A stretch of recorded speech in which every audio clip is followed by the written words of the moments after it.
I've used the AHF Express benchmarking program in the past. I use the ANFP benchmark acute care benchmarking program now. What benchmarking does for me, it helps me in two ways. One, it helps me on showing my cost per patient day because that information's in there. So I can go back to my boss and say, this is what nationally I'm doing compared to other facilities. Right.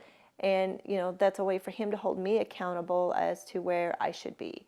The other great thing about it also helps me with my labor, because I can go back in there and say, all right, I'm doing this many meals, and this is where my cost is, and, you know, this is where I should be labor-wise.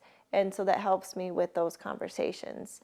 And then, you know, when there's a question, when I get to input all my budget information each year, and having those tools available to say, you know, nationwide, this is what you look at for a facility my size. Right. We do struggle with benchmarking because of the different things that we do in our facility.